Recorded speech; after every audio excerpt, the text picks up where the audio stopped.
1 week ago out in Nampa, Northwest Nazarene defended their home court in impressive fashion. After falling behind by 12 points early on, the Nighthawks flexed their muscles on both ends of the floor and ended up cruising to a 9-point victory. According to head coach Paul Rush, that success was short-lived though. We're going to let these guys enjoy it. It's fun being on the court with them right now. Because he knew that round 2 was looming against their biggest rival. But, man, we got to get ready for next Tuesday. Tonight, the 2019 United Heritage Insurance Mayor's Cup returns to Caldwell, where the College of Idaho is nearly unbeatable. Since 2013, the Yotes have won nearly 90% of their games inside the J.A. Albertsons Activity Center and are undefeated at home against NNU during that span.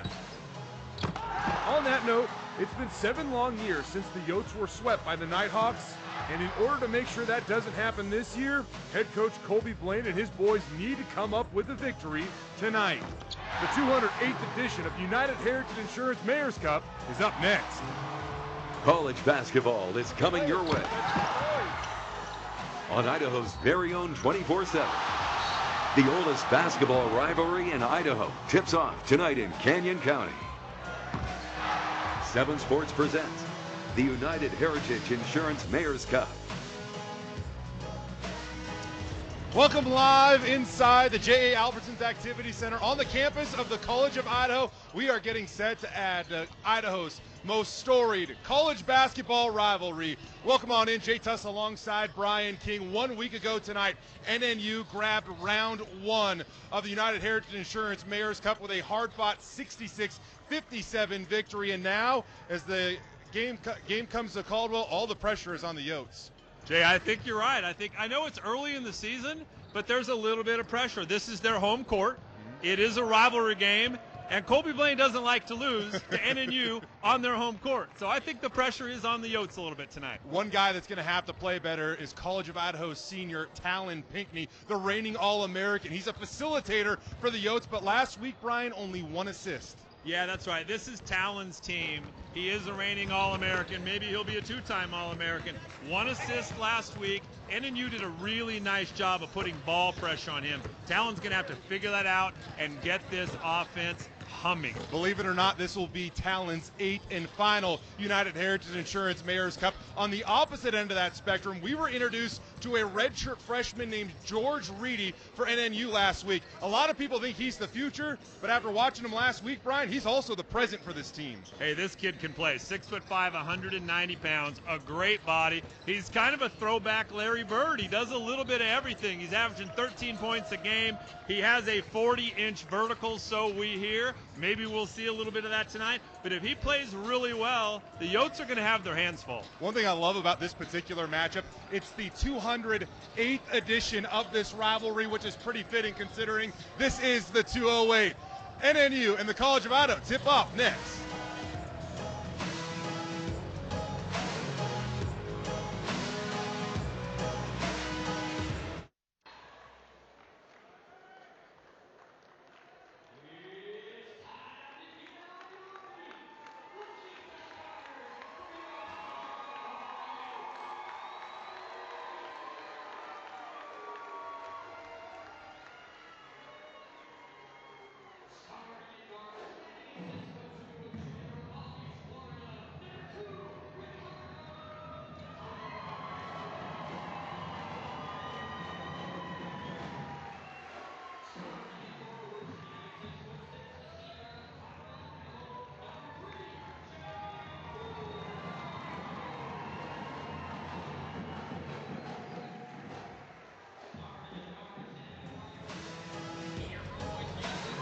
Just setting the mood here at the J.A. Albertsons Activity Center. You can see why the College of Idaho is 94-11 at home over the last 6 years.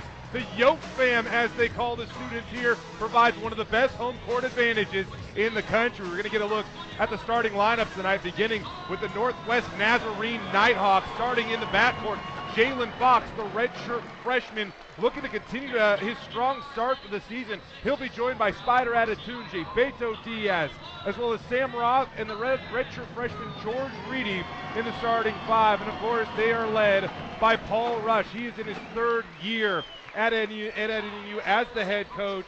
I asked him this week, what he thought about trying to come to Caldwell and pick up a victory. He said it's been 7 years and his team wants this one awfully bad. We take a look at the starters for the College of Idaho now.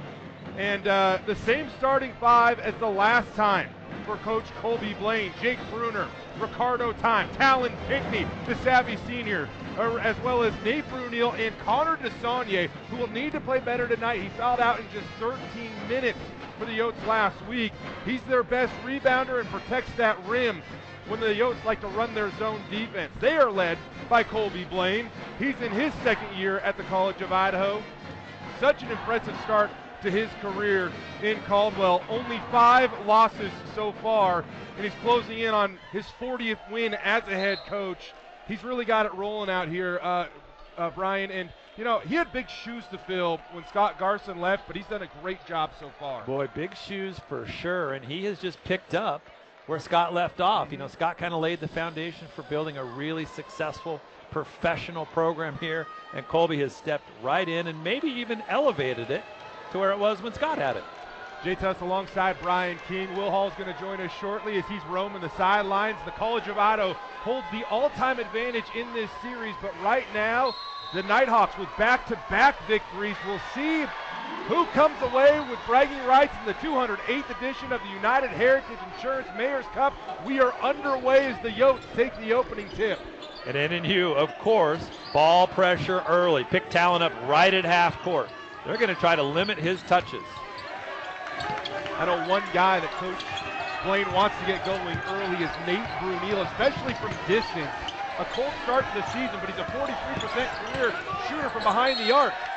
Solid defensive possession, one on the shot clock, ball out of bounds, off of NNU. It's going to stay with the Yotes. Got to dial up something, a quick shot here on the inbound pass, Brian. Boy, this is going to be a tip and a shot. There's not a lot of time to gather and shoot. It's going to have to be a quick one.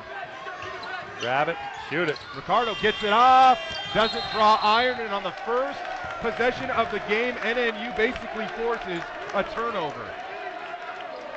Yeah, this is a Paul Rush coach team. They're going to bring it at you defensively. They will play hard the whole game, and ball pressure is the key with his team. The College of Idaho had 18 turnovers in a 66-57 loss to NNU just a week ago. Coach Blaine said they got to limit that number. They know that turnovers are going to happen. It's basketball, but they got to get that number down to 12 or 13. Rebounded by Bruner as NNU comes up empty on their first offensive possession. Brunel from the corner gets it to fall. Might have been a really big shot for that young man. You know, talking with Coach Blaine prior to the game, he said that they wanted to get Nate an early look from three. Again, as we just mentioned, kind of a slow start shooting-wise for him, but he's a great shooter, and well, that's Blaine right there playing what he calls the law of averages. If you're a good shooter, something's bound to go down. You know a thing or two about that, boy, Brian. you get one to go in. Boy, that rim can get awfully big all of a sudden. Now the Yotes force the turnover.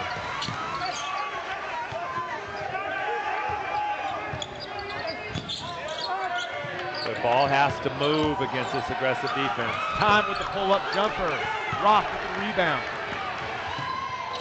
We're running and gunning early on here. Nice pace to this game. That's Roth that attacks. The left-handed layup. Doesn't even draw iron. Brunel gets the rebound, and now it's Pinkney up over center court. Down low to DeSaulnier. Looking for help. It's Brunel again. Time to get your tires rotated. Brunel for three. Again, that was Talan brings it down, post up, ball in, ball out, jump shot. Back-to-back triples to open up the game for Brunel. Man, that's Coach Colby Blaine just believing in his boys. A slow start to the season. After practice yesterday, he said, hey, Nate, we believe in you. We're going to get you going. And, well, Nate has responded early. Well, we saw this last Tuesday over in Nampa, Jay, where the Yotes started really aggressively, took a big lead, took NNU a while to kind of get there, kind of settle in, but when they settled in pretty well. All down low, home full way. Who's it off of? They're going to give it to NNU. You know, one thing that Coach Blaine said, too, is that they wanted to mix things up just a little bit offensively. Wanted to be more patient, let their offensive possessions play out a little bit, and instead of going to the pick and roll at the beginning of the possession, maybe letting it happen later in the possession. Yotes Yotes back in their zone. Diaz going to pull up. He hits. What a player he's become. Increasing his ability to get on the glass, and he's always been a great shooter. Showing it off right there. That's Jalen Fox. Hits the turnover, but the ball is poked away, and the Yotes come away with it. Looks like the Yotes want to speed the tempo up a little bit.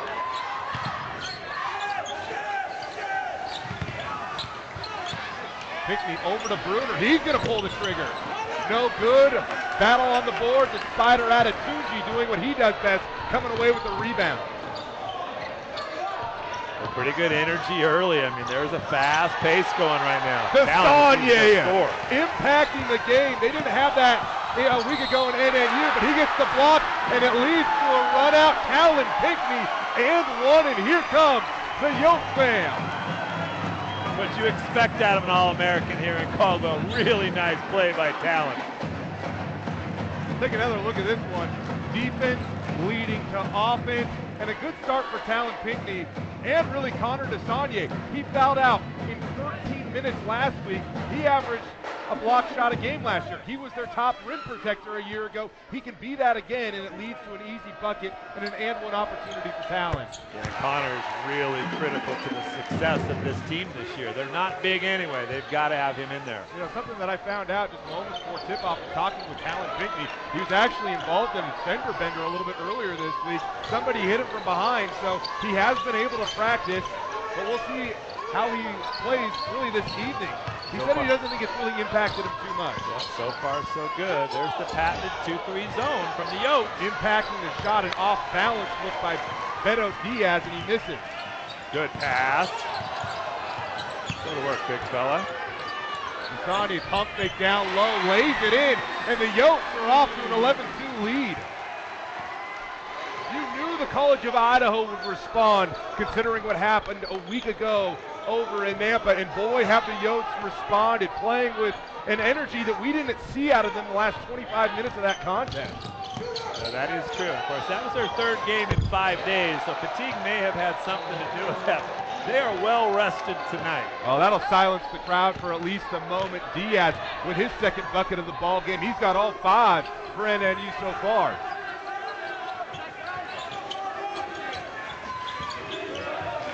Talan mishandles it for just a second, gets it back. Brunel running across the three-point line again. He's already got 2. Trying to ante up, misses short.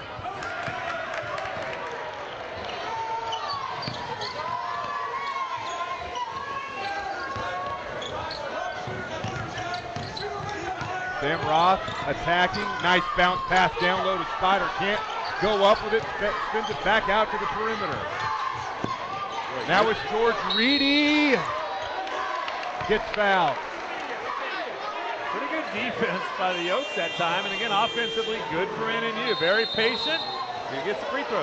What a start so far. You look up, we're already 5.5 minutes into this thing. The Yotes lead 11-5 as we are off and running here in the 200th edition of the United Heritage Insurance Mayor's Cup. Boom.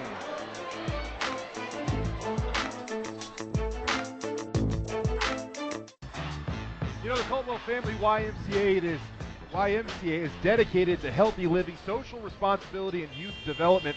Supporting the Caldwell YMCA is a key objective for United Heritage Insurance, the College of Idaho, and Northwest Nazarene University. The Mayor's Cup is pleased to recognize the Caldwell Family YMCA for its positive impact to the community in Canyon County. Our first media break of the game. Trying to catch our breath here, an 11-5 advantage for the College of Idaho right out of the gates. A very familiar start to this one. Basically what we saw a week ago over at NNU, Brian. Yeah, Jay, these games are always, I've been doing these for a number of years, 16, 17, 18 years. They're always fanatic. I mean, this is like a tournament type of a game every time we have them. So we always expect a good outcome. George Reedy at the free throw line. One thing I love about this kid is his determination, Brian.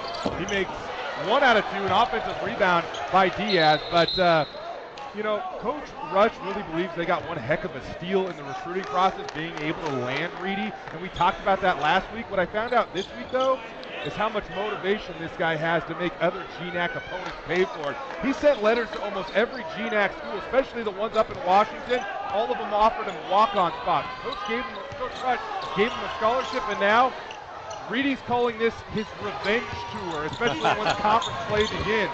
He gets that one to fall off the window on cue by the redshirt freshman. Pretty athletic kid for a freshman. The kid plays so hard. He goes so fast. They can always count on his motor to be revved up high, and you know what? The same goes for Talan Pinkney over at the College of Idaho as he's headed back to the free throw line. Well, that was a called play off that free throw. You see a little setup back cut right here. Talan just goes up. Pretty. Yeah, really nice call. The reigning All-American is going to get a couple of free throws here. This is the first one. You know, we mentioned that he didn't have his best game against NNU a week ago, and you know what? Talan was one that recognized that, according to Coach Blaine.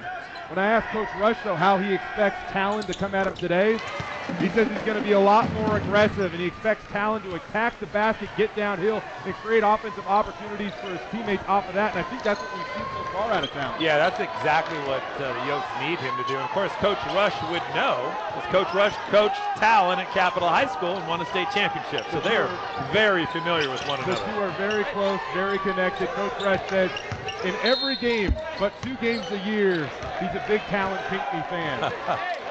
This is obviously one of those games. This is one of those games, yeah. There's a lot of people that believe Talan's going to get a chance to go play professionally after the season. Likely going to be overseas. Do you think he's got the ability to do that? Yeah, high probability. There'll be a league somewhere that will appreciate his talent, his skills, and you know, he's so athletic. Yep. He's so quick, so fast, elevates quickly. He'll play for a number of years overseas. You know, think about him too. His teammates love him. You know, just a good guy. Teammates like playing for him, and that's important when you're the guy running the show. Right, he's very likable, good personality, very good student, and this has just been a perfect place for talent. Zeke Alley into the game off the bench, and he makes an immediate impact. How about Alley? Just checks in, and he's the NNU's leading scorer coming off the bench. You know, Brian, this is the kid that's coming off of a meniscus injury. You can see him wearing a brace right now. He could very well be in the starting lineup.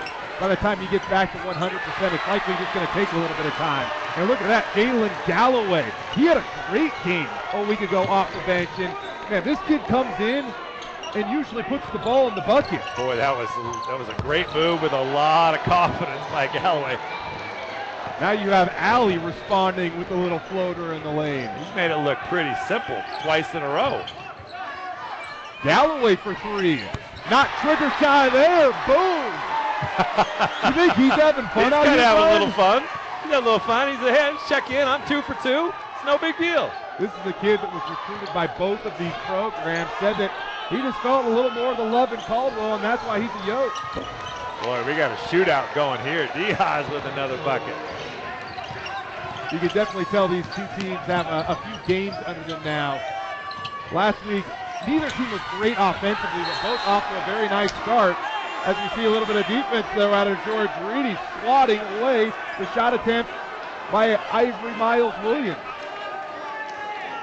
Yeah, I mean, this game really has turned into a shootout. Both teams shooting over 60% from the field. They started a little patient, a lot of passes. Now they're just saying, let's just knock down a shot. Why do you sound so excited, Brian? I just love that. It's almost like you were a former shooter yourself. Let's just get this thing into the hundreds. Gets the roll to fall off the back end of the iron. Drops down through the cylinder. Ivory's got a great post game. Showed it off a little bit in round 1 last week, but didn't get it. I mean, really just didn't have any luck off the rim. Had a few bounce out, but you can see what he's capable of. Finally a miss as Reedy comes up empty from the corner. And here come the Yotes again. Again, pushing the pace.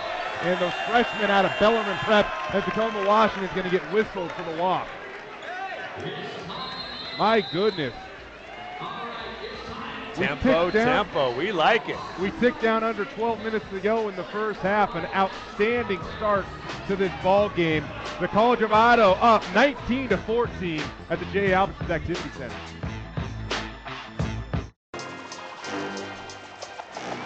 As we were back inside the J. Albertsons Activity Center with the College of Idaho leading by 5, they had about a week off in between games, but it certainly seems like they use that rest.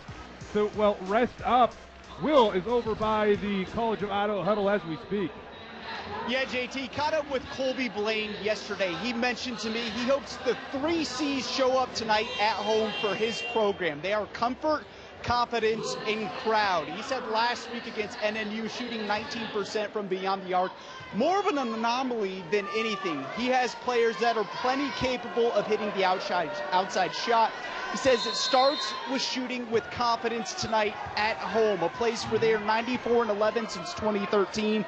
That 3rd C crowd, he hopes to get the crowd involved early like they have so far in the first half. They feed off this energy of the Yote fans. Zeke Alley trying to quiet the crowd right there, but it rattles in and out.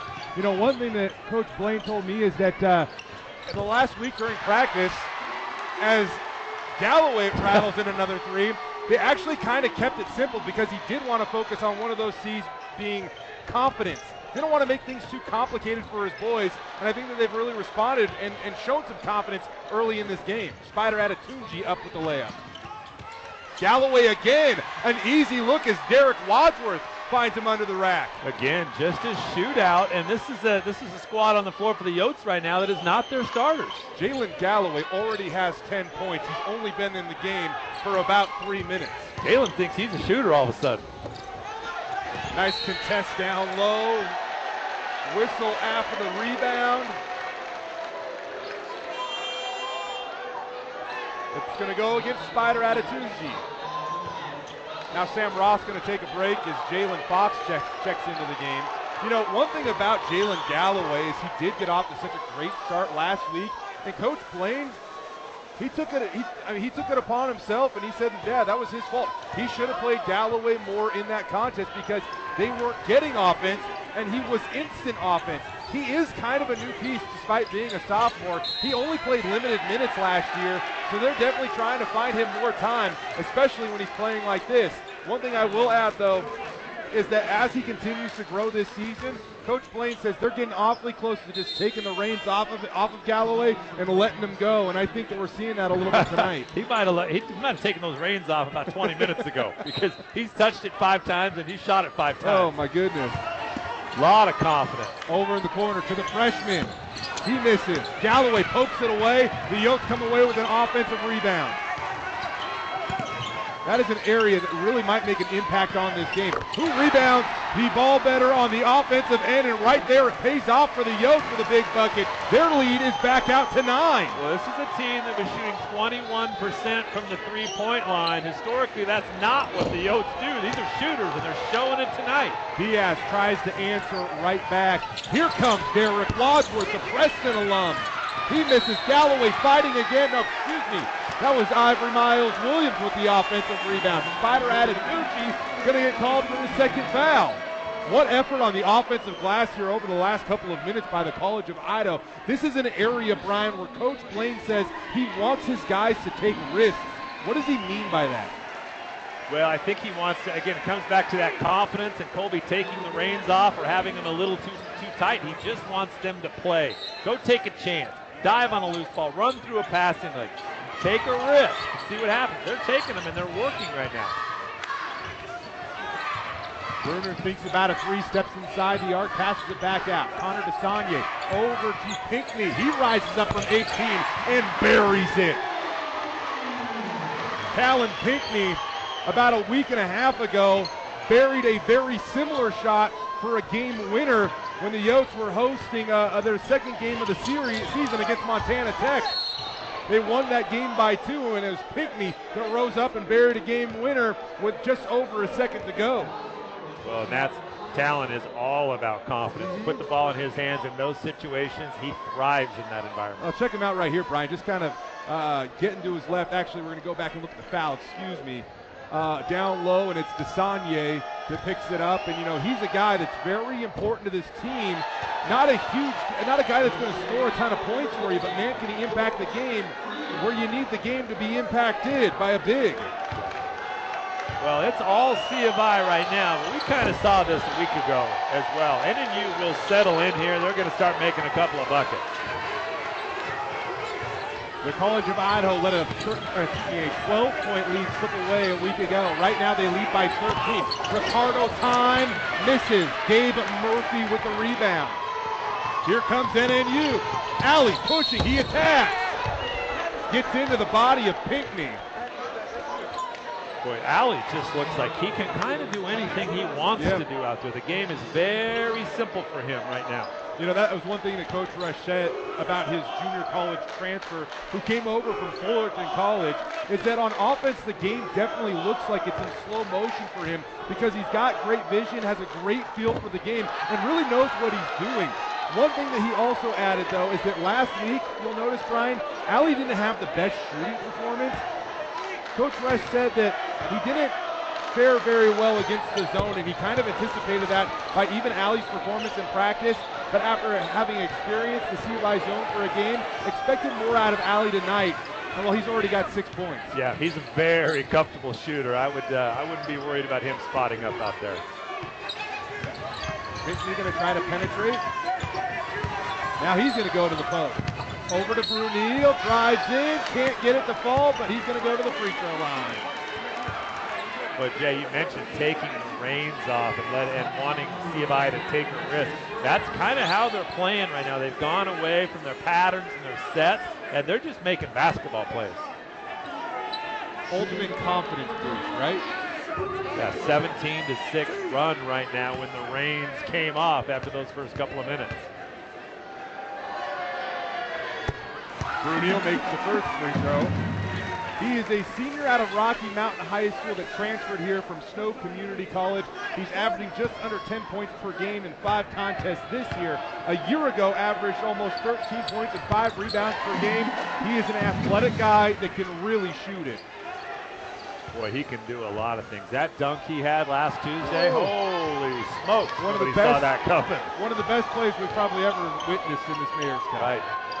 The Yotes in a 1-1-3. They're mixing it up a little bit. They tried this last Tuesday in Nampa, a few possessions. They didn't stay in it very long. Oh, they get a good look out of that zone, but Diaz, the zone buster, can't make them pay.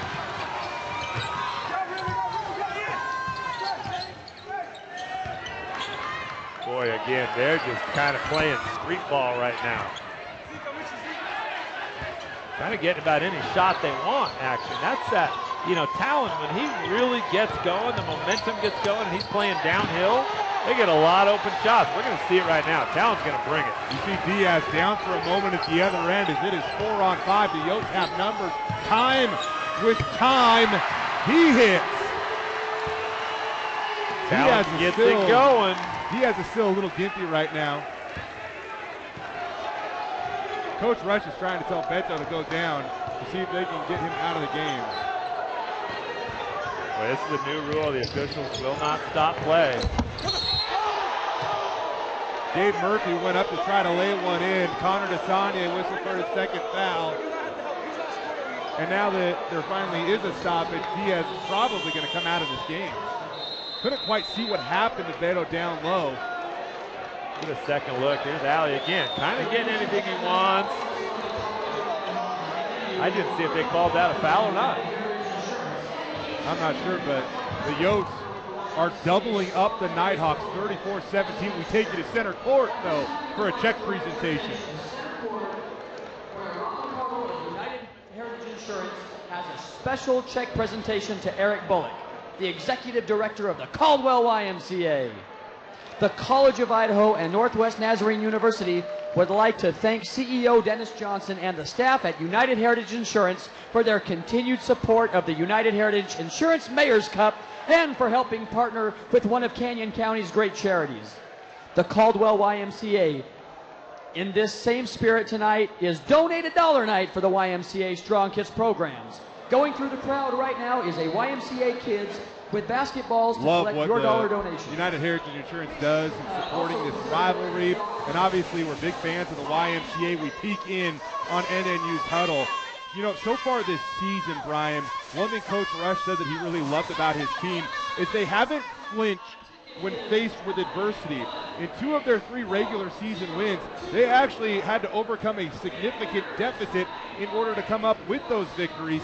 He says he tries to throw a lot of adversity at him in practice, but one thing he knew is that this would probably be the most adversity they face all season long because they haven't had to go on the road and play at a place like the J.A. Albertsons Activity Center. Well, that's a really good point, and great for him to recognize that, because they may not see a crowd like this again all season until we get to tournament time. Yeah, we are at capacity here, by the way. I mean, this is the environment that you want in NAIA basketball. I mean, it's as good as it gets anywhere in the country. Gabe Murphy knocks in a free throw. You know, we've heard that Gabe Murphy has a big personality. By the way, he said that once you're friends, you can call him Gabe. Otherwise, you have to call him Gabriel. I'm just going to pretend we're close enough. He rides around campus on a scooter with a boombox. Pretty much anything he does excites the Nighthawks student section. Personality plus, and good for him. That's how it should be. A huge fan favorite so far in Nampa. 11 on 11, and it's Zeke Alley that gets whistled for the foul.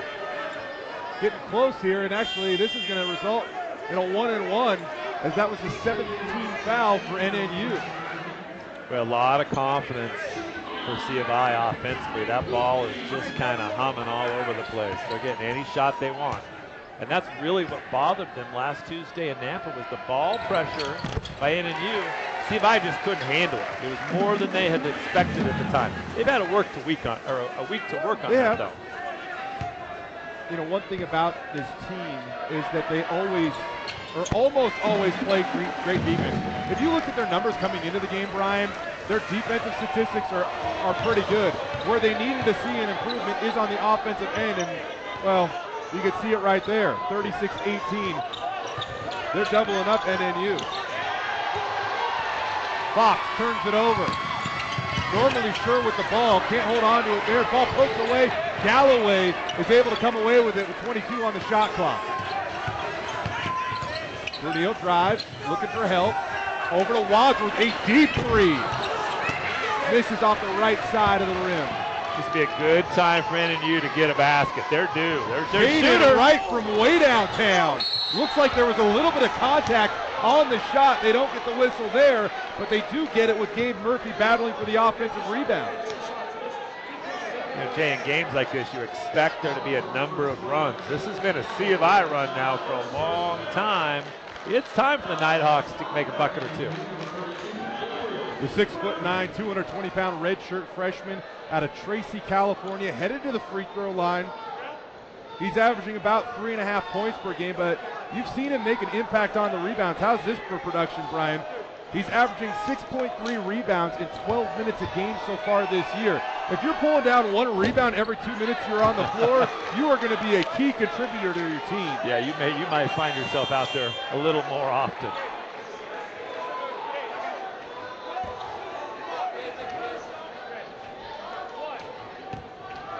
One thing I want to point out with the College of Idaho, you see Nate Brunel and Derek Wadsworth on the floor right now. This is actually a rotational change that Coach Blaine made this week. Wadsworth was playing a lot of the 1, bumped him over to the 2. It basically guarantees that he will always, that Coach Blaine will always have 2 good shooters on the floor, whether it be Wadsworth, Brunel, or Ricardo Time.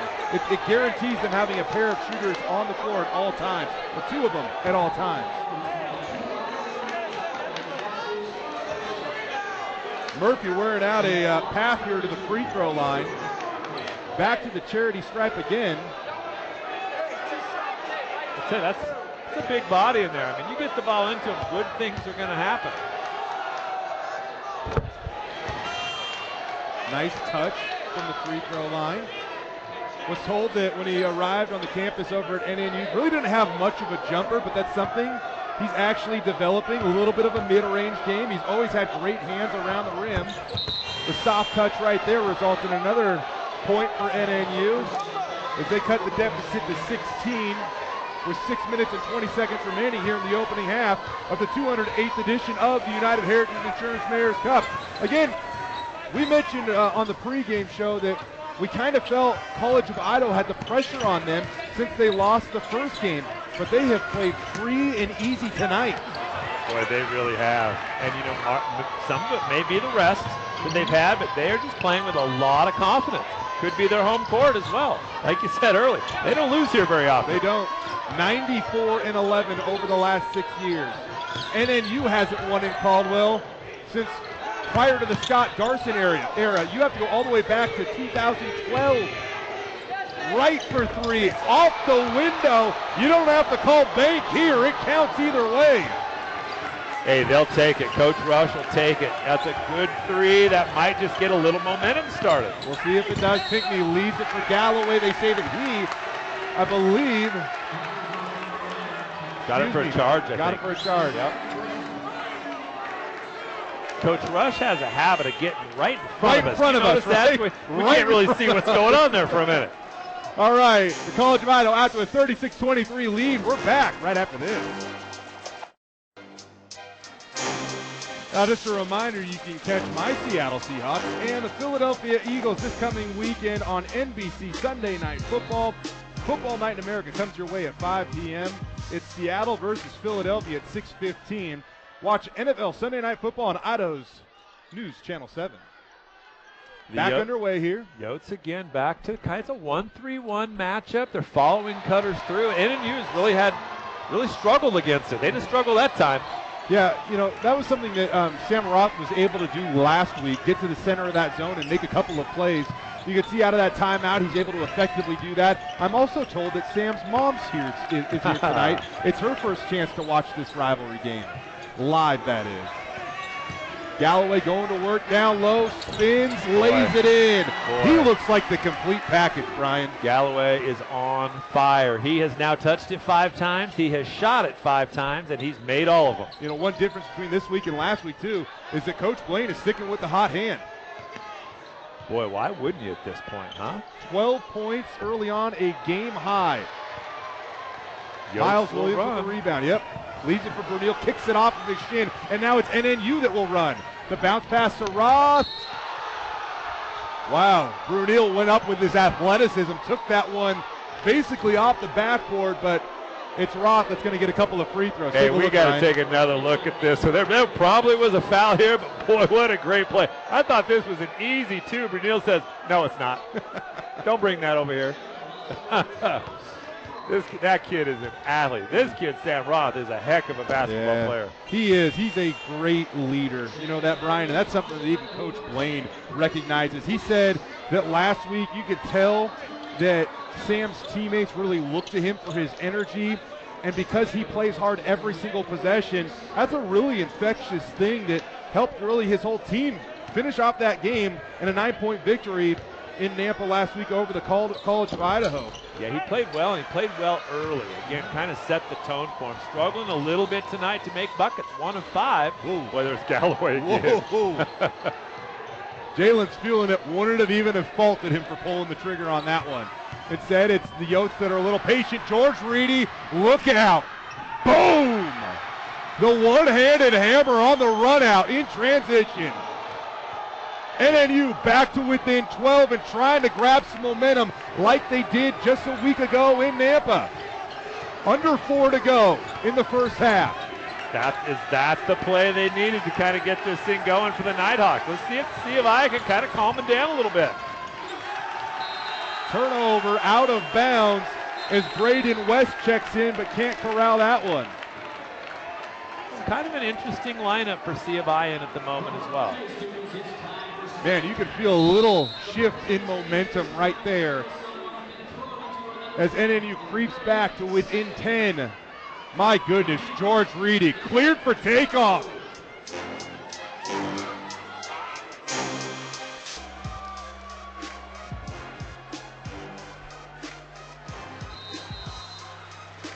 Well, it has been 7 years since NNU last won inside the J. Albertsons Activity Center. Coach Rush said that his players were hungry to pick up a victory. They have been feasting here over the last couple of minutes as they have this deficit down to 10.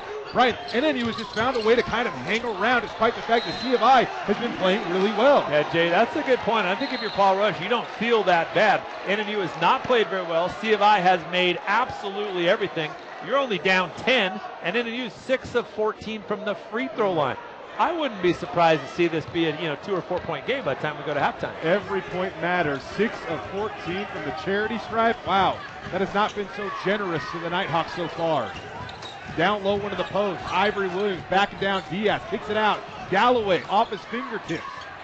14 on the shot clock. Wadsworth over to Miles Williams.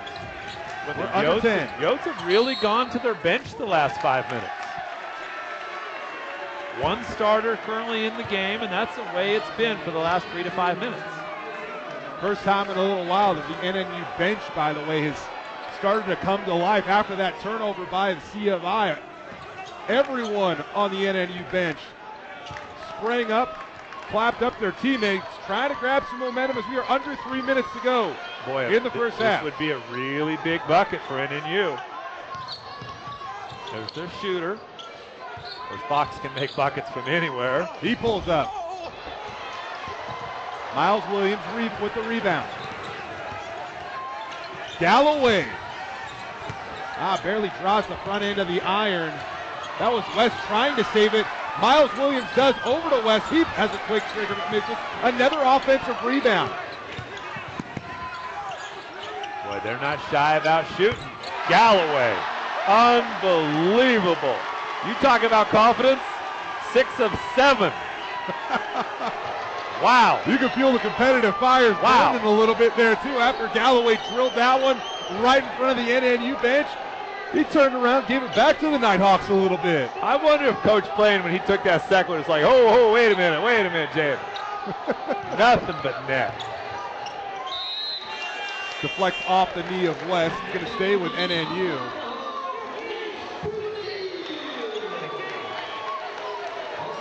Bernil checks back in. He'll get the last 2 minutes. Pinkney still on the bench. DeSagne still on the bench. Coach Blaine continuing to ride Galloway as he's got 15 points and comes away with that turnover as the shot clock expires. They're not going to stop possession though as Galloway was able to corral it in time now. Swinging around the perimeter. Boy, good ball movement by C of I. There is no sticky hands with this group tonight. Active, fun to watch. How about this, Brian? Last game, and I know we keep referring to last game, but when we're so early in the season, we have to use it for context. They scored 57 points in regulation a week ago. They have 41 with a minute and a half to go in the first half tonight. Well, you give Coach Blaine a week to prepare, a week to look at film, a week to figure out maybe what they weren't doing right. We're seeing it tonight, a lot of confidence, right? No reins on anybody. He just wants them to play, and they're knocking down shots. I think NNU kind of anticipated that. NNU had to play 2 games this week. Coach Rush said he figured that Coach Blaine and his staff were over there logging a lot of hours on film. Yep. Coach Rush felt like it was going to be very hard to surprise the Yotes this evening, and so far, it has been very hard to surprise them this evening as that one rolls around the rim and down through the cylinder. 43-28, Yotes advantage. Boy, the Yotes have really mixed it up defensively. They basically played a 2-3 zone the entire game in Nampa. It's now more of a 1-3-1 look. They're matching up with the high post. And they're getting every rebound and every loose ball. Fox misses. The college crowd is going to push, and it's Derek Wadsworth in transition, but misses. West with the offensive rebound as the Yotes get another offensive rebound. Boy, they're just battling. So active on the glass. Coach Blaine has to be thrilled with that. He knows how big it is to get offensive rebounds, not only because it gives your offense another chance to score, but just the momentum swings that come with it. It looks like Bernil might have taken one off the nose. Yeah, he did. Little bloody nose. He just sub him out.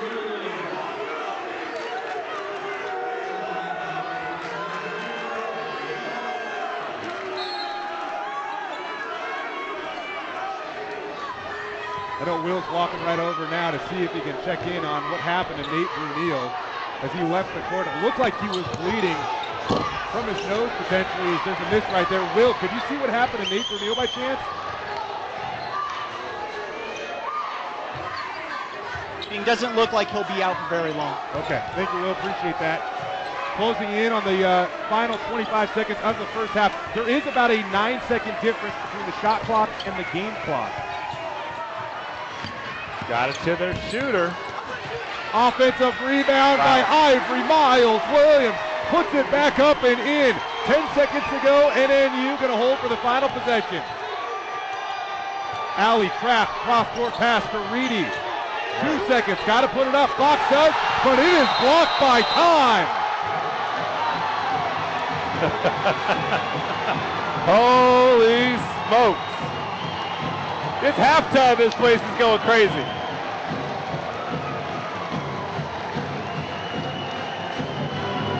What a finish to the first half. Will Hall is standing by with Coach Blaine, who has to be pleased.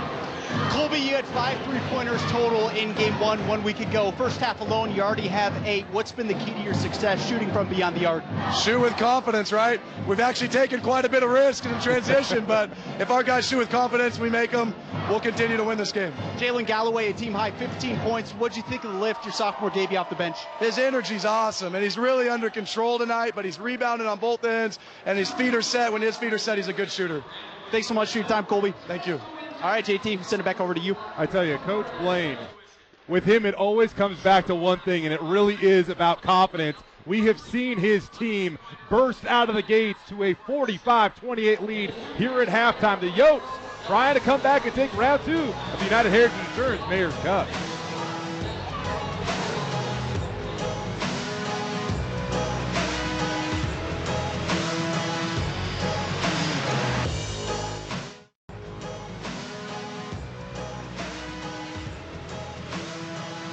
Now, the annual halftime tradition includes between the NNU and College of Idaho softball teams battling it out in a game of dodgeball. By the way, the Yotes lead 45-28 at the break behind 15 points off the bench from Jalen Galloway. Hey, each year the United Heritage Insurance Mayor's Cup helps benefit the Caldwell family YMCA. A group of College of Idaho players recently visited the Y to mentor young kids out here in Canyon County. Take a look. We're here at the Caldwell YMCA in conjunction with working with the kids. We're kind of celebrating the rivalry between College of Idaho and NNU. But today we're going to spend a bunch of time with our local youth and really get to know them and let them know both of our teams. I think it's important to just show that, you know, like while we're basketball players, there's a lot more things that are more important than that.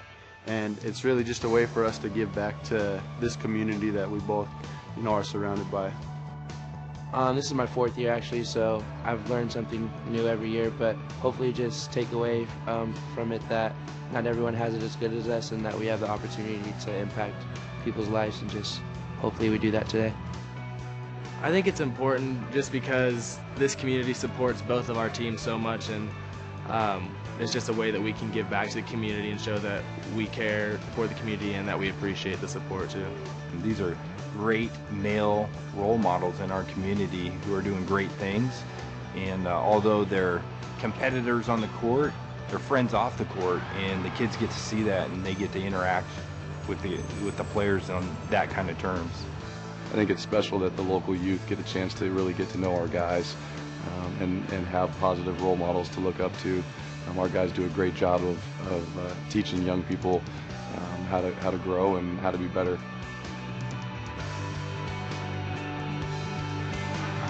It's pretty awesome to see so many of these local kids continue to make an impact on this community. They are outstanding athletes and citizens. We're back with the second half at the on the campus of the College of Idaho right after this. Welcome back to the United Heritage Insurance Mayor's Cup, joined now by Doug Brigham, co-president at the College of Idaho, as well as Rob McCarville with United Heritage Insurance. Rob, I'll start with you. You guys have sponsored this game year in and year out. Why is it so important to sponsor this one? It's extremely important for us. You know, as a company, we began our beginnings started here in Canyon County over 80 years ago, and we've been sponsoring this game now for 19 years, and so it's good for the community, it's good for the institutions, and we couldn't be happier. How much fun are these games for you just to watch as a fan? Personally, as a fan, they're absolutely fantastic. You know, as a sponsor, we kind of take a neutral position, but I tell you, every game comes down to the wire, just like last week. So I enjoyed it as a fan, watching the crowd, the game itself. It's just absolutely great. Doug, I'll ask you, having the support year in and year out of United Heritage Insurance, what does that mean to the university?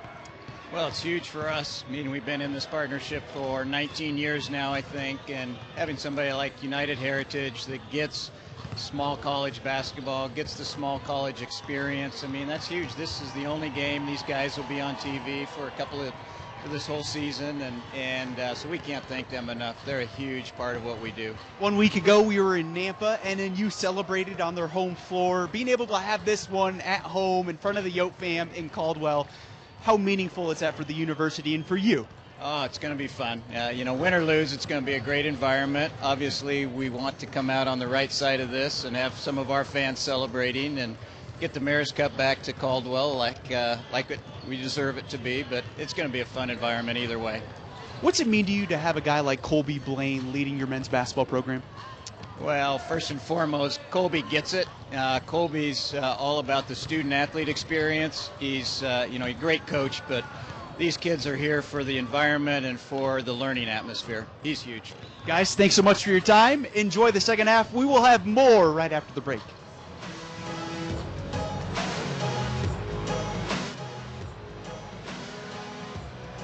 Take a look at some halftime stats for you. One noticeable place, a big advantage for the Yotes right now. They are killing NNU on the glass, out-rebounding the Nighthawks 23-11. 7 of those 23 rebounds for the Yotes, by the way, are offensive rebounds. And NNU has 6 free throws, but they are 6 of 14 from the free throw line. Not a great percentage. Some first half highlights for you. Reedy had a great dunk that provided NNU with a little spark there, Brian. Yeah, we talked about his athleticism in the open, and he's going to be a heck of a player. And we'll see the steal right here. 40-inch vertical.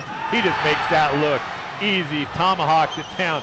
But here's really the difference in this game, and it's Galloway. I mean, he has just played with a lot of confidence.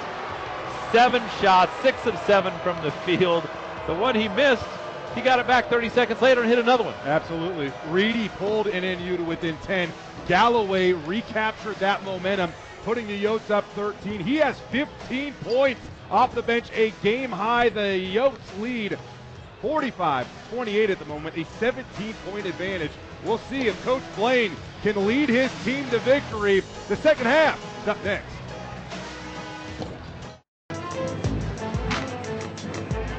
Well, last week in Nampa, when the Yotes built a 12-point first half lead, they weren't able to maintain that momentum, and the Nighthawks came storming back to clinch a victory. In this case, though, the Yotes, all the momentum in the world, and they've had it pretty much from the opening tip. Will Hall standing by with more. Yeah, guys, let's start out with Northwest Nazarene down 45-28 at halftime. Talked with assistant coach Chris Foss. He told us, defense, we got to step it on the defensive end of the floor. We're on pace to give up 90 points. That is way too many. We're not built for that. For the C of I, liked a lot of things. The biggest thing, the advantage on the glass. 23 rebounds so far in the first half.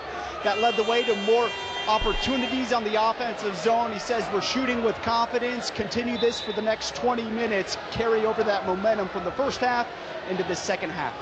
Well, how about this? On those 7 offensive rebounds, Brian, the College of Idaho had 12 second chance points. I mean, it's one thing to get an offensive rebound, but you got to make your opponent pay, and they've been able to do that more often than not when they've gotten an offensive rebound. Boy, they made them pay, and it really felt like they all came in the last, kind of a 3 or 4 minute spurt. Missed shot, opportunity for NNU. Nope, Yotes get the board, put it right back in.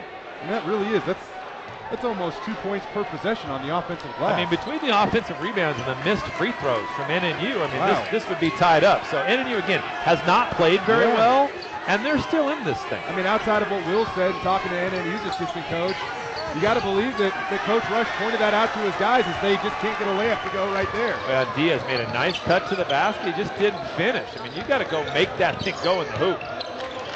That is a part of his game that has really developed this year. He's always been known as a shooter, but he's definitely had an ability or shown an ability to attack more this season. Last game, he was in double figures, didn't make a single three-point field goal. I'm going to guess that's never happened in his career, at least at NNU. But Coach Resch said that Diaz has never looked more comfortable in his new role, being more assertive and aggressive on the offensive end, not just being a shooter. Well, the jump shots become easier. When you can get a couple to fall from inside, you can get by your guy a little bit, and they've got to back off and respect you, those jump shots become a little bit easier. Last time we saw Nate Brunel, there was a little bit of blood dripping out of his nose after taking a hit. I think he's got a little gauze packed in there as he couldn't finish. NNU with the ball. NNU really needs to make some baskets, and they need to make them early. They need to change the momentum of this game. Trying to get to the center of that zone. The foul going to go against the Yotes. Well, last week that's what Sam Roth did against that C of I zone. He was able to get in the middle, get it at the high post, and make plays. I think that's the first time he's touched it there tonight. Yeah, only 3 points, 3 rebounds so far for NNU's leader. He inbounds it over to Fox. 2-3 zone by the Yotes. They've tended to mix that up tonight. Again to the center of the zone where Roth takes it. Another block by DeSaulnier, his second. Roth gets it back, can't finish, and now the Yotes are going to try to run. Brunel thinks about a transition three instead, kicks it back for Talan Pinkney as he hits from distance. Everything going the Yotes' way right now. They lead by 20. Well, you just can't give a player like Talan Pinkney that open of a look. He's going to make that 60% of the time. Talan said he's been shooting it pretty well in practice over the last week or so. He's carrying it over to the game tonight. 8 on the shot clock. Fox has to go. Over to Roth. Good patience, but there's a loose ball on the floor. Spider's got 1 on the shot clock. Gets it up and in just in time. Wow. I don't know how that went in, but NNU needed that bucket. Here comes Brunel and 1. Every time NNU makes a play, the College of Idaho answers right back. We saw Galloway do it with a corner 3 in the first half, and here comes Nate Brunel attacking baseline into the body of Spider Adetunji, who just got whistled for his 3rd foul, and the momentum continues to stay with the Yotes. Yeah, when you're as athletic as Brunel is, you can't wait for him in the key. You've got to step out 2 or 3 feet to stop that penetration. He's just going to jump over the top of you. Spider was limited due to foul trouble in the first half, and he already has to take a seat just over 2 minutes into the second half. He's a key player for them. He's got a motor that is tough to resemble or replicate from anybody that comes off the bench. He's a great rebounder too. Plays with great effort on both ends of the floor. Coach Resch says, hey, we're lucky to have a guy like Spider. Unfortunately, they're not lucky enough to have him on the floor right now, though, because he's in foul trouble. He's going to take a little break. You know, Jay, something I've noticed offensively, the difference between C of I and NNU. NNU has had 5 or 6 or 7 passes. It's like they're just kind of giving up that first one. C of I is not. If they're open, they're putting it up. How about this too, Brian? NNU is creeping towards foul trouble already, their 3rd foul, and we are less than 2.5 minutes into the second half.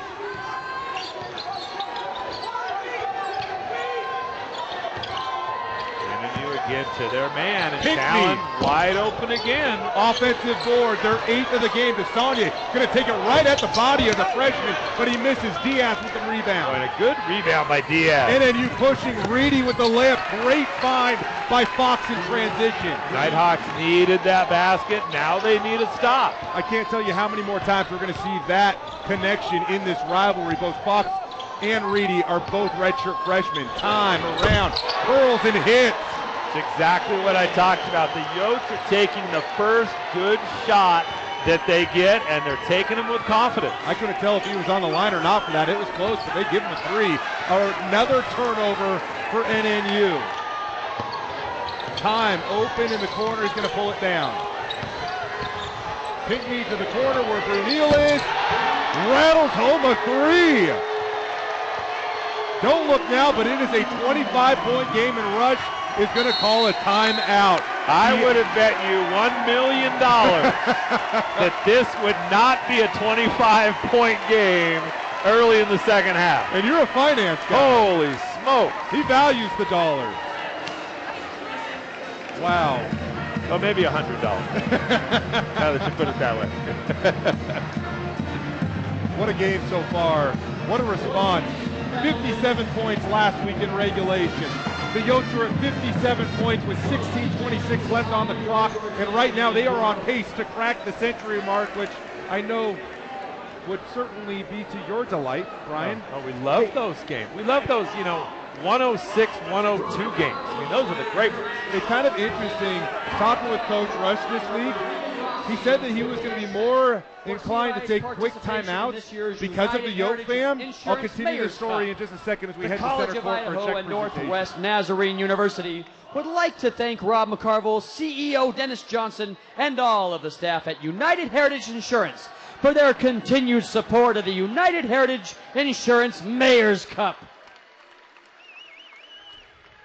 Continuing with that story, Brian, he said that he knows how loud the Yote fam can be, and even the simplest of things, just a turnover, maybe an offensive rebound, one bucket here and there, they can really get into a game and cause big momentum swings. Coach Rush said that he would take quick timeouts if he had to in order to quiet them, but I mean, we're just under 17 minutes to go in the first half, and you feel like this is the first timeout he's taken to try to quiet them and get his team back into a game. Yeah, unfortunately, they have, NNU hasn't made a run. They right? haven't. We've been waiting and waiting and waiting, and on the other side, it's been a constant run for CFI, and so it's like, how many times can you try to stop it? You'd like to see his players react and make a run back of their own. Here's where I am going to give you a reason to not change the channel, other than being a big Nighthawks or Yotes fan. Last year, in the game played right here in Caldwell, the Yotes led by 24. That game went to double overtime as the C of I squeaked out a victory. Right now, it's a 25-point game with just over 16 minutes to go. That certainly won't help a potential comeback by NNU tonight. Yeah, just nothing is going NNU's way. I mean, that was a questionable call right in front of Coach Rush. Hey, when it rains, it pours, right? And it is pouring on the Nighthawks right now. There is a little bit of swagger with the Yotes players. The Yotes playing with energy, with confidence. Talan Pinkney smiling as he passes the ball over to Bernil and gets it back. They'll work it around the perimeter. They go down low. Nate Bernil on the backdoor cut. Jay, I was just about to say, NNU went to a 2-3 zone for the first time. The Yotes forced him into it to stop three-point shots, and Colby Blaine draws that up in the timeout. Nobody does that better than Nate Brunel. Showing off his athleticism, goes and gets the alley and absolutely oops it from Ricardo Time. This time, Ricardo takes it from the corner and connects. A 28-point lead. Jay, it's just open shot after open shot. There were no open shots a week ago. I think this may something that may have caused this. This is their third game in a week. They haven't played. They might have a little fatigue setting in. That was like a no-look pass there from Gabe to Roth as he lays it in. Did he throw that over the back of his head? I don't know, but it worked. Wide Not much open pass shot for NNU. Roth with the rebound.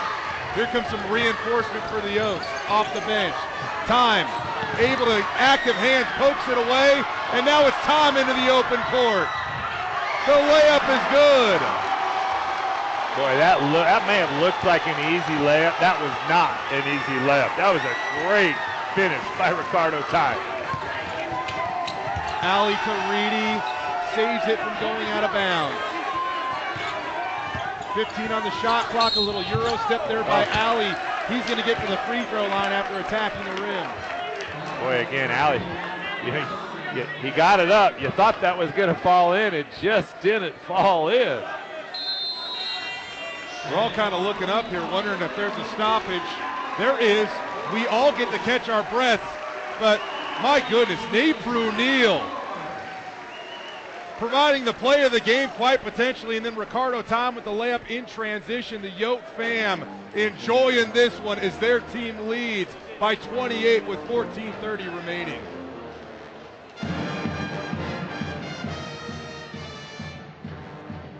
I would not have guessed it, but as you said, don't go away.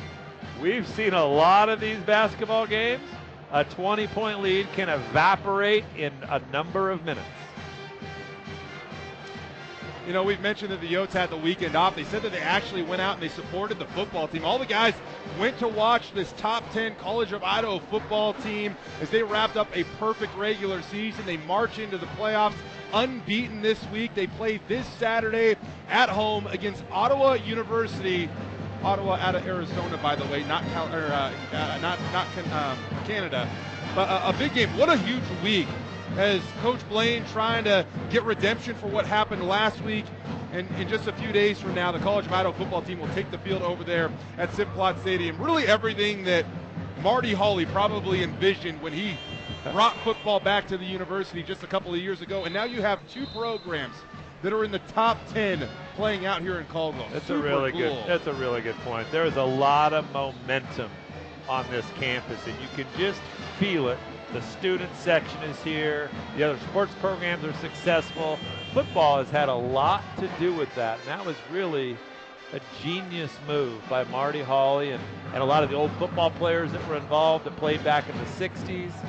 And, you know, maybe some had questioned it when they first brought it up, but what a smart move it was to bring football back. I know that we're going to hear from the football players in just a few minutes.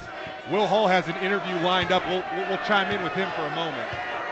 Yeah, guys, just listening to the Northwest Nazarene huddle there. Obviously, they are down by a big total. They can't get it back at just once with one possession. Obviously, they're going to have to fight back. Talking about how important it is to stack together some stops on the defensive end of the floor. We talked about it early on in this one, not letting the Yote fam get into kind of a wild, raucous crowd and getting some momentum for the Yotes home crowd advantage. Now's a chance for Northwest Nazarene to bounce back from a little adversity here. Yeah, we'll see. At this point, it is about just seeing what your team can scrap together, despite the fact they are down almost 30 points. Yeah, Will, really good point. This is the adversity. You're going to face it often. NNU needs to just fight back. Not a bad start for the Nighthawks. Yeah, they need to answer offensively. This is a program that is building, by the way, and you almost feel as if they've rebuilt on the fly, Brian. NNU, they lost 3 out of their top 4 scorers last year, and their leading returning scorer Jaden Bazant, won't be eligible until after the new year because of some academic stuff. A lot to replace, and you feel like they might have some of these moments early in the season. No, I think that's a really good point, Jaden. I honestly didn't expect him to be this good this early, right? Yeah. I mean, Bazant is a heck of a player. He's on the bench. Delvion Jackson, the transfer from Cal Davis, a really freak athlete, is on the bench waiting to get his eligibility intact. And so there are better days ahead. Absolutely. But boy, they played so good last week, though. Wadsworth uncorks the 3, misses Diaz with the rebound. George Reedy's back next year. Jalen Fox, as well as Sam Rock, all back next year. They get Kobe Terashima from Rocky Mountain High School, who is a transfer. Zeke Alley, who just made that shot, will be back next year. He'll be a senior next year. Coach Rush says he loves the direction his program is headed. One thing that they try to preach, and you better believe he's preaching it right now, believe in each other so you can unleash the power within each other. Right now, they have to believe, because that's the only way they can creep back into this game down 24. Well, it is time to unleash. We need to do it right now. Take them off. Spider Adetunji back into the game with his foul trouble. Gabe Murphy to the bench. Yotes ball 15 on the shot clock. Galloway. The hook misses short. Spider with the rebound. Boy, that was really a good out-of-bounds play. That was a nice set. It got Galloway a nice little layup, just didn't finish it. Boy, Alley can get any shot he wants. I'm not sure I'd take it out of his hands right now. He's just kind of deceivingly quick, right? He's just kind of got a little hesitation move. He gets to the rim better than anybody. Yotes ball out of bounds. Spider back to Roth, back to Spider. Layup good. It's all about just trying to cut away, whittle this lead down. Off of Talan Pinkney over to NNU.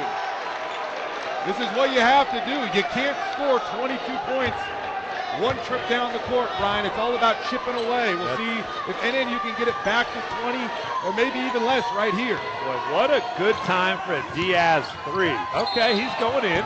Oh, maybe the old-fashioned way. Unfortunately, it's not going to drop for him. Diaz showing off something that he's been able to do better this year, driving, attacking, gets to the free throw line, and he is a good free throw shooter. Shot 76% a year ago. He's 72% this year. He's going to get 2 free throws, and he misses the first. Boy, that has not been a comfortable area for the Nighthawks tonight. That 15-foot mark directly in front of the basket with nobody guarding you has been a bad spot for them to be tonight. I'm curious, Brian, is that a place where you're on the road and in front of a hostile crowd that maybe you hear the noise a little bit when you're just standing there at the free throw line versus seeing the game in action, in motion? You don't really pay as much attention to it? I mean, I think yes, a little bit, but at this level, when you're 15 miles away from home, I don't think that's a factor. I mean, if you're playing at Duke, right? Okay, maybe. But I'm creating excuses. Yeah, Cameron Indoor versus Albertsons? No, I don't think so. They need to knock those down. Couple of substitutions here. George Reedy checking back into the game. So will Nate Brunil. That's Beto Diaz as well as Derek Wadsworth as they're headed to the bench. I mentioned this earlier that the coach Blaine's trying to keep 2 good shooters on the floor at all times. Wadsworth goes to the bench. Brunil checks in. Ricardo Time, their other elite shooter, already on the floor. Coach Blaine doing a good job to make sure more offense is on the floor at one given time, making them more dangerous, dynamic. Speaking of dangerous and dynamic, the little floater goes by Zeke Alley. Zeke, he's been making it look easy. I'm not sure I'd let anybody else shoot. He's just shooting little 8-footers. Galloway going to try to back down Spider. Nice move up and under. The finger roll is good and a quick timeout by Colby Blaine. Well, Galloway can't be guarded tonight.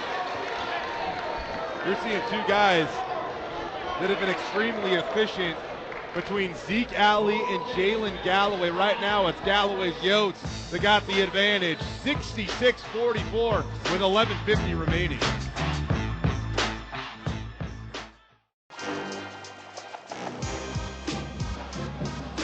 Welcome back to College of Idaho with a 66-44 lead over Northwest Nazarene. A very big week on campus between tonight's round 2 of the United Heritage Insurance Mayor's Cup. The Yotes football team with a huge playoff game on Saturday, joined now by senior All-American left tackle Josh Brown to help break things down. Josh, you guys are hosting your first playoff game in program history Saturday. That accomplishment, what's that significance? It's like a huge honor, and all this hard work that we've been putting in over the seasons and like for previous seasons from my freshman year when we got here, it just really means a lot to see it being able to be paid off. Between tonight's Mayor's Cup basketball game, your guys' playoff game on Saturday, what's the buzz like on campus? It's super crazy and it's really awesome. I mean, anywhere you go in the community, everybody's always asking like, hey, how's Ottawa look? How are you guys going to do? And all that. So it's really encouraging and it's just awesome to be part of this. Since 2013, you guys are 94-11 on this home court. How much do you, the football players, take pride in helping out your offensive basketball brotherhood? Oh, we absolutely love being down here. Just being able to be rowdy, smack talk, all that fun stuff. And we always have the basketball coach come out and go, hey, we love it when you guys are out there, so it's just even more for us to be here. Get you out of here on this. Saturday, you guys are facing Ottawa University, a school out of Arizona, out of your conference, probably don't know a whole lot. What's going to be the biggest key to having some success on Saturday? Well, we're just going to keep doing what we've been doing every week, which is focus on us and make sure that we're fixed and we're doing our things right. We just want to be physical, more physical than they are. Josh, have fun, my man. Thank you. Good to talk to you. JT, we'll send it back over to you. Yeah, Josh is a mountain of a man. I was out at the game this last weekend. Cross paths with him. Thank goodness I didn't run into him. He's their starting left tackle. absolutely massive. They also had a play that wound up on SC's top 10. JT Mahone returning a pick six that deflected off the foot of a defender. I got it pinned to on my Twitter account. Go ahead and check it out. An incredible play that drew some national attention for the Yotes. Brian, by the way, the Yote fam does travel over to Simplot Stadium. Top 3 attendance in the NAI, the entire NAI. They've won 16 straight games over there. Yeah, I love it. You know, there will not be an empty seat at that football stadium on Saturday. I mean, this place will be bonkers. Well, they have something in common with this game.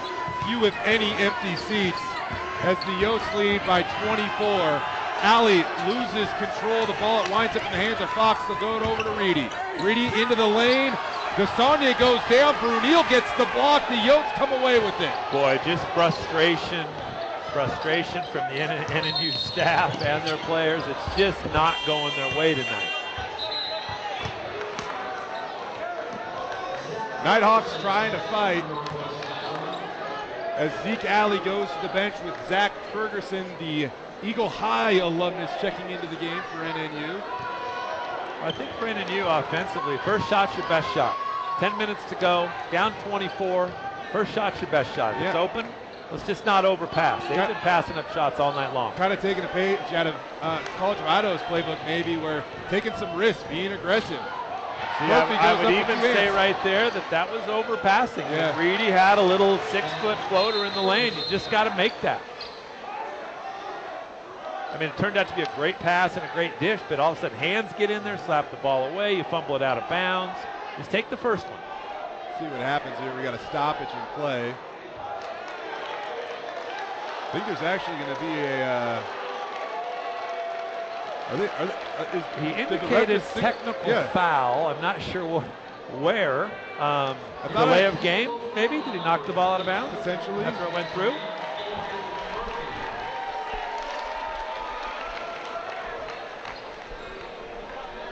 All right, we appreciate the information by the referee. That was actually the second delay of game by NNU. So they did get hit with a technical foul. Wadsworth is going to go to the free throw line and shoot it for the Yotes. It'll just be one free throw. Derek needs to make this go in. He's a great shooter, has not shot well tonight. He needs a little boost. I think Colby might have known that, sent him up there. It does help that he's a nearly 90% free throw shooter, but I hear what you're saying, Brian. You know, a week ago, the Yotes didn't have much offense. Wadsworth was one of the guys that did provide a little bit of a spark off the bench.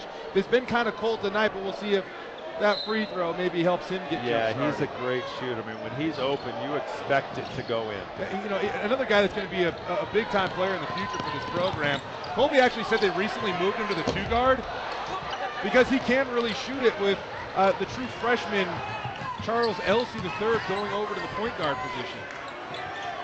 They kind of wanted to try to break Elsey's college career in by having him stay at the 2. Didn't want to overwhelm him by playing the 1, but that's where he more naturally fits, and they feel like Wadsworth, because he can shoot it so well, more naturally fits at the 2. Yeah, I think that makes a lot of sense. And again, in this last possession by NNU, just overpass.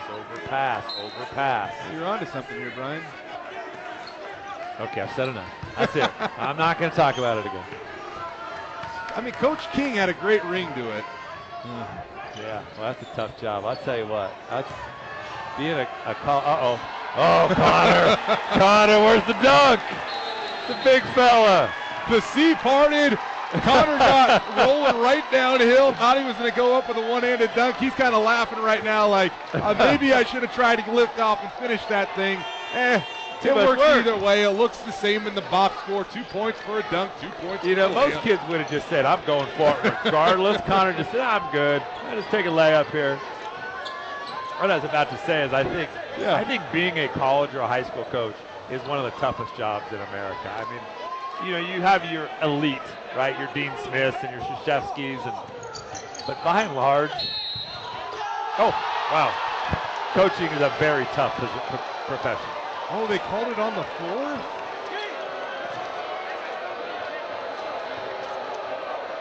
Oh, wow. Take another look at this thing. My goodness. They're going to call this on the floor. It looked like it was going to be one of the more incredible plays of the night, but... A great out-of-bounds play. Wow. I'm not sure I saw on the floor anywhere. They're just going to get a layup anyway. Wow.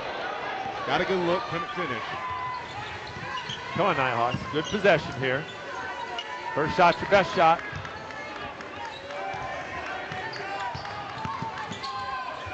Little floater, misses off the front end. Time, gets the rebound for the Yotes.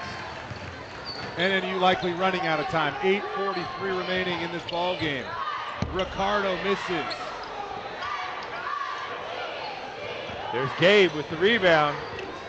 Hope he's okay with me calling him Gabe. I've only met him twice. He's a guy that easily makes friends. I'm sure that's going to be fine.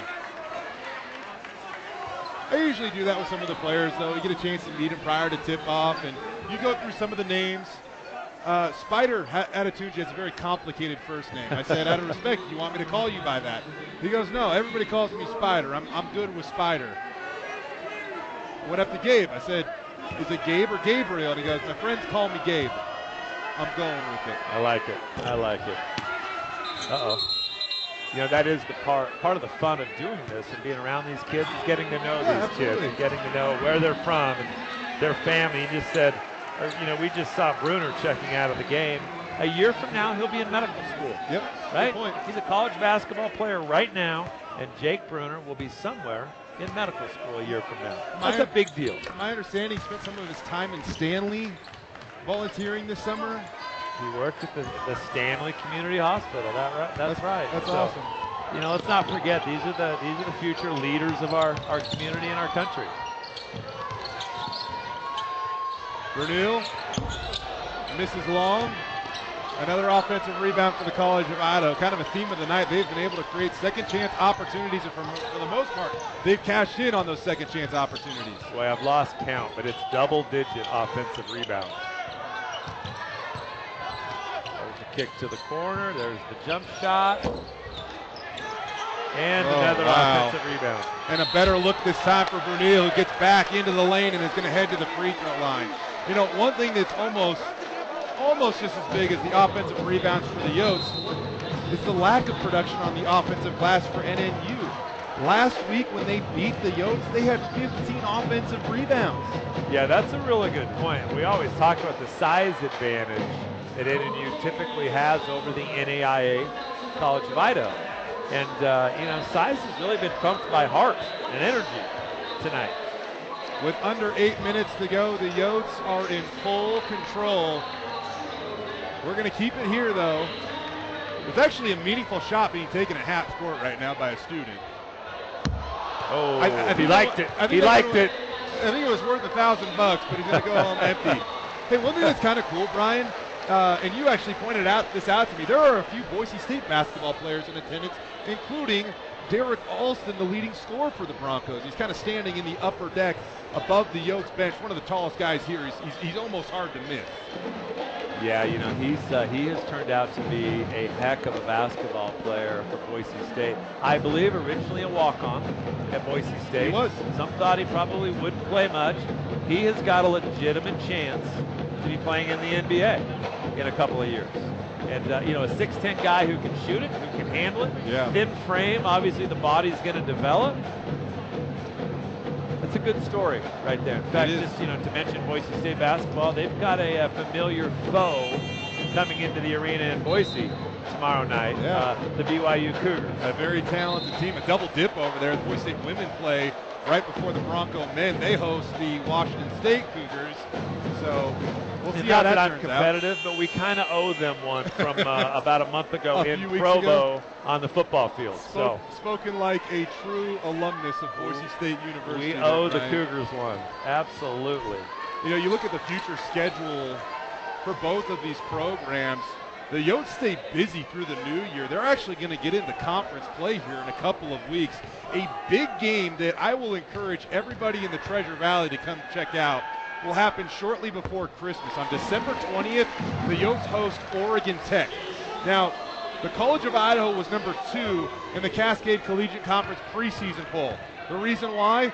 Oregon Tech was number 1. In the NAIA National preseason poll, Oregon Tech was 2. The College of Idaho was number 3. You are seeing what is more or less the game of the century, if you will, that will be played at the J.A. Albertsons Activity Center between the College of Idaho and Oregon Tech on December 20th. Be a big game. That'll be a big game right before the holidays, too. What a great time to have it. Oh, boy.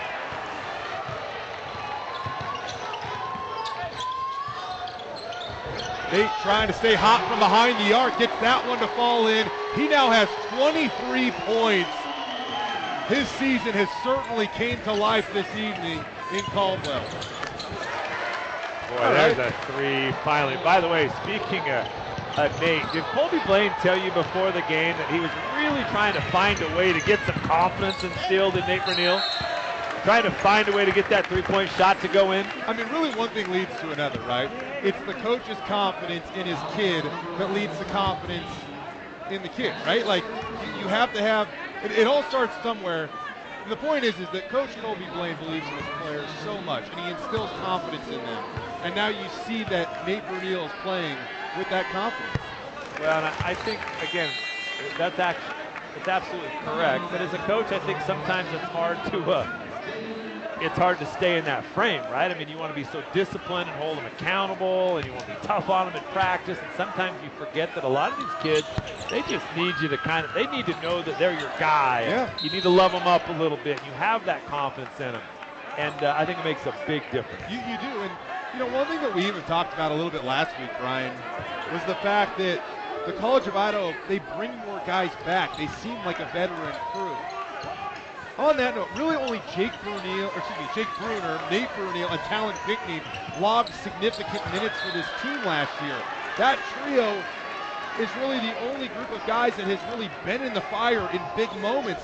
And I think that Coach Blaine kind of saw that a little bit last week, that, you know, you almost can't put the cart before the horse. If this team still is a little bit of a work in progress, just wait for the rest of this group to get a little more game experience. Yeah. It turns out that Coach Blaine might not have to wait too long if tonight's any indication.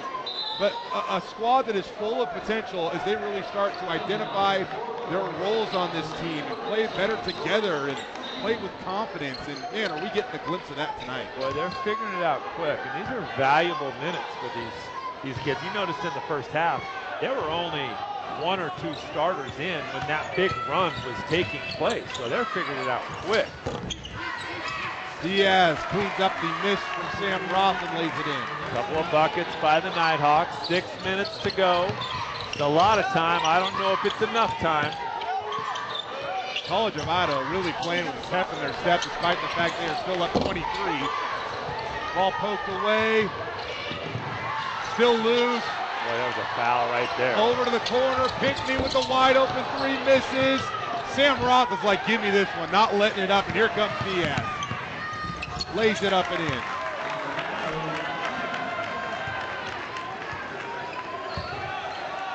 Cut it to 21. Is there enough time, Jay? Just over 5.5 minutes to go. I would like to be a believer, but I just don't know if there is. See if I passes and moves so well.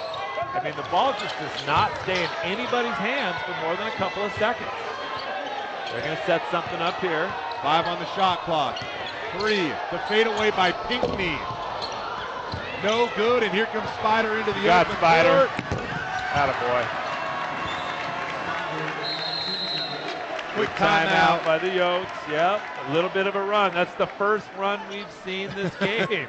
Is that a 9-0 run or a 6-0 run? A 19-point game. It's the closest the NNU has been in quite some time. But you just don't know if there is enough left on the clock. 5:07 remaining. We'll give you another look at this thing. Spider able to come up with this one at midcourt and just finish. Yeah, you like to see those plays happen. He's going to have that on his personal highlight tape the rest of his life. He'll be able to show his kids that. Spider at the Albertson Center. He had 9 points, 13 rebounds, a pair of steals, and a win over Colorado Christian last Friday. He's been limited a little bit tonight just because of foul trouble, but he does have 8 points, knocking on the door of double digits. The only player in the game right now for NNU that's cracked double digits is Sam Roth. He has 13 points. He had 14 points to go along with 8 rebounds last week against the College of Idaho. Well, he's had a quiet 13. But it is. I mean, that's a quiet 13. Yeah, great point, because if you would have told me last week he only had 14, right. He had allowed 14. Right. It felt like he dominated. Exactly. Now it felt like he hasn't really participated much. And then he tries to trap. I like it. Don't give up. A lot of time here. Stoppage here by the officials. And we don't know why. Here they come. We'll see what happens. Brian, I feel like every time we broadcast one of these games, and I'm not saying they intentionally do it, but it feels like they try to work at least one replay in, since the game is being televised. Well, you know, maybe come this over is here, practice use everything for we them. got. Maybe this is practice for them for later on in the year. They got to get familiar with how to use the monitor and request. Oh, here it comes. Here it comes. Let's see if we're going to get it. I don't know. They're going to sort a few things out. Hey, these guys have done a nice job tonight. And the game last week in NNU, the officials, I thought, did a really nice job. And the game was clean and well played. Yep. Okay, no replay, so we've got about 5 minutes left. They're examining the clock right there, trying to make sure that it's right. The shot clock in particular. They put 19 on it right now. There's 15 on the shot clock. Is NNU forces Nate O'Neill to call a timeout as they trap him right at midcourt. Had nowhere to go with that one, Brian. Well, hey, maybe NNU has not quit. 8-0 run. They get a stop right there. Colby Blaine has to take a timeout. About 5 minutes to go. We've seen crazier things in these basketball games. Coach Rush said a couple of keys to the game for him tonight. We're limiting the Yotes in transition. The Yotes have definitely had more than their fair share of transition buckets. Another thing that he wanted to do was run them off the three-point line and limit offensive rebound opportunities. I don't think that you can put a nice little check next to those as being a success for NNU this evening. Yeah, no, I think that's exactly right. And offensively, instill the confidence. First shot's your best shot. Pick up the tempo a little bit. That has worked masterfully as well.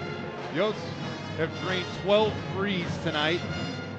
Last week they were 5 of 26 from behind the arc, and that was after a 3 of 3 start. We thought it might be a long night for the Nighthawks, but they really adjusted on defense, clamped down.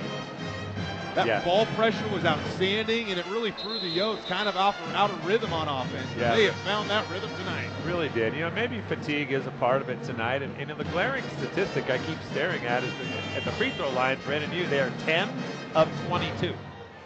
That's 12 points left out there in a 19-point game.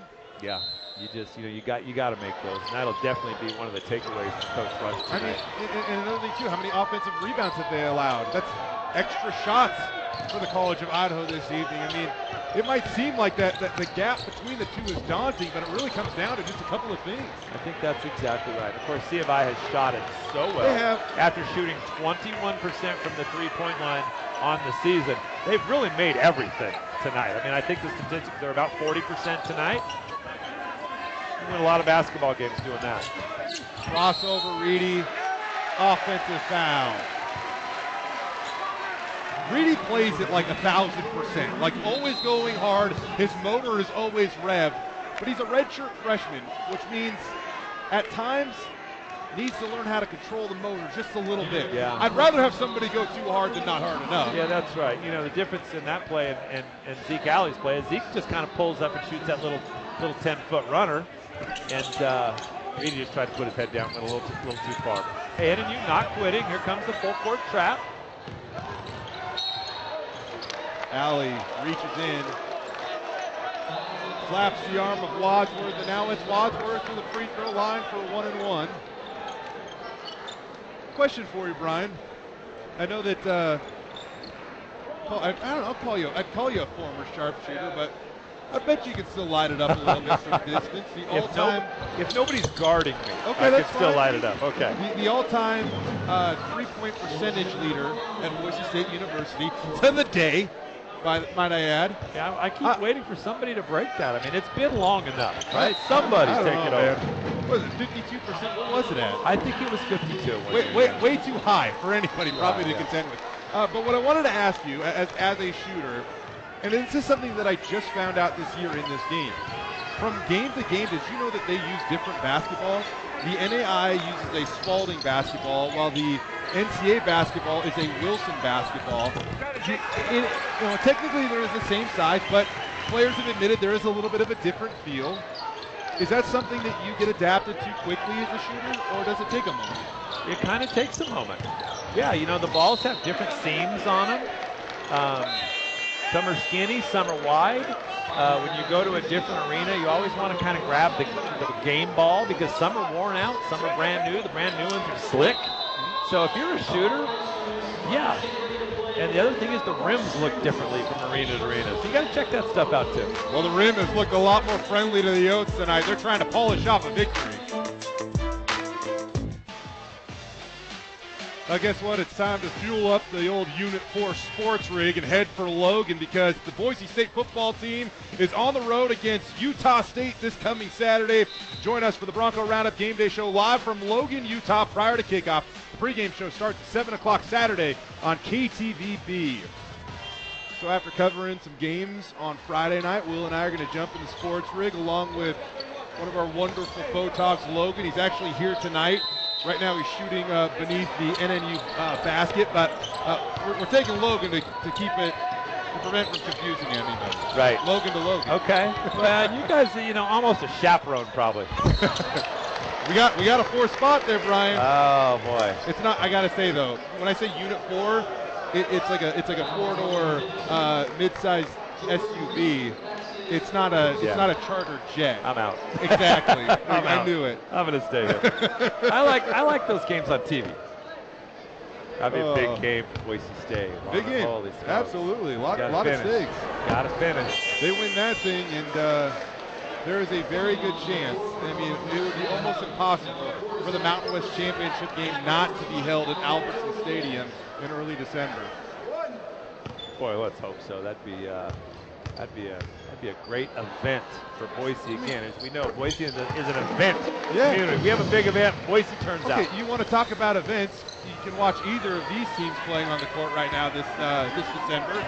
The College of Idaho football team is playing in games that almost uncharted territory for at least the last 50 years for this program. Oh, Talan Pinkney picks this one off. Can he finish it?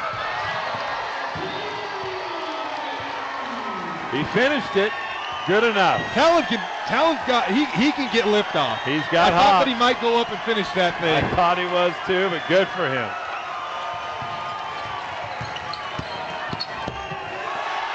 Connor Desanier takes that one off the glass. His 3rd block of the game. He has made a difference tonight. Stayed out of foul trouble, has been a rim protector and a great shot blocker. Boy, Coach Blaine is just encouraging, keep it up, keep it up, keep it up.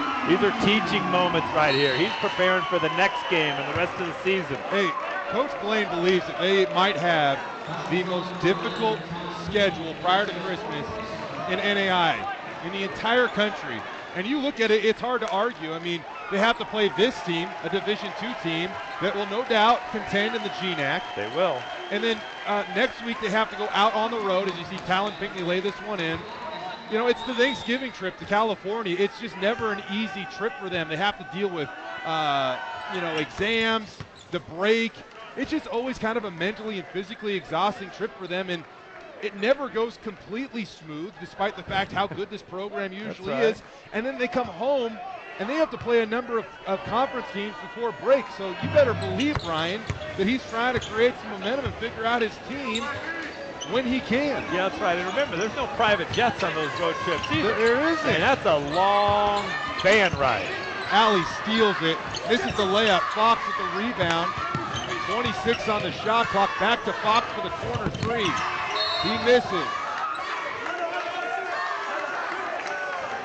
Boy, it's pretty simple. It's just not NNU's night. It isn't. Nothing's going their way. The ball's not going in. The free throws aren't going in.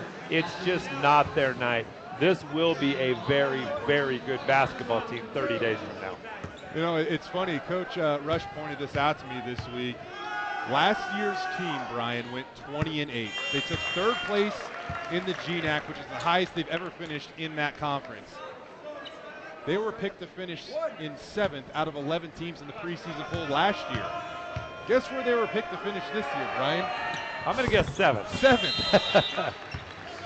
So they're going to use that experience last year as belief that they can overcome any type of expectations that anybody else has for them.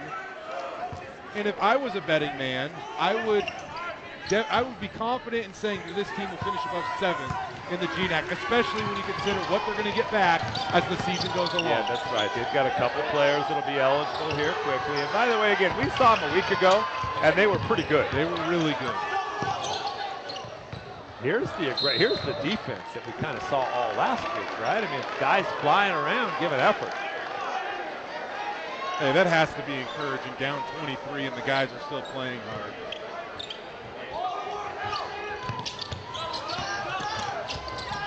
Wow. Get that one to roll in. Yotes, I mean, just everything has gone in for them tonight. I got another sharpshooter stat for our in-house sharpshooter, Brian King. The Yotes, they've made 13 threes tonight. They have now made at least one three-point field goal, Brian, in 1,010 consecutive games. Love it. That is who dug that stat up? Not me. That is fantastic. It's Mike Safford. He's incredible. Probably since the day that the three-point line was put in play. Actually, which might have been about 1985 or 4 or 6. You were awfully close. Since the three-point line was instituted across college basketball, they have only played one game where they have not made a three, and they have made at least one three-point field goal in every game since 1988. Love it. Love it. And that probably started in the O'Connor Fieldhouse, which is what a great place to play basketball. Got a little substitution going on. Going down the bench a little bit here. Nathan Berman checking into the game along with Otto Taylor. Braden West into the contest for the Yotes. Jacob Russell, the BK alumnus, getting set to check in. Coach Blaine trying to give everybody a little taste of this game tonight, which they're going to walk away victorious over their rival. There he goes, Derek Wadsworth to the bench. Okay, all these kids practice the same amount of time, put the same amount of effort into practice, so it is good to see them get out on the court and get a little reward for their effort. I get some notes that I'm just really, I have a great desire to share. Jacob Russell, who just checked into the game, standing on the left side of the key. You probably don't have to guess, but he hasn't gotten a haircut in over a year. He told us that, right. Boy, the ball moves. Otto Taylor. They call him Baby Steph. Kind of looks like him, kind of shoots like him. Steph Curry, that is. Right. He probably does have a little Steph Curry look to it. Just a little bit. He made 9 threes in a game last year at his junior college. Went for 30 against Orange Coast Community College. So it's tough to find minutes on this team, Brian. The Yotes are pretty deep right now. Yeah, they really are. Deeper than I actually thought they would be. Sam Roth from way downtown. Russell with the board. Jacob is really a very, very good athlete. I remember him Bishop Kelly. Kid's an athlete. Yeah, Coach Glenn actually said that he might be the best dunker on the team, or at least one of the best dunkers on the team. I mean, I'm having flashbacks of Nate Bruneel running baseline, taking that lob pass 11 feet out of the air and slamming it through the cylinder. Boy, so I don't know if Jacob can do it better than that, but I mean, he is a superb athlete. You're exactly right. Let's hope he gets the opportunity, right? That'd be his personal highlight. Hey, we got 66 seconds to see if we can get it to happen. Elsie splits his trip to the free throw line. 87-63. We are under a minute to go as the Yotes having success on their revenge tour after dropping a game against NNU a week ago. Boy, the difference really has been the quality of the shots that the Yotes have had versus what NNU has had. NNU just has not had, the right spacing. They passed at the wrong time. It's just the shots they've even received are difficult shots. That's a difficult shot right there. He just went and got that by himself.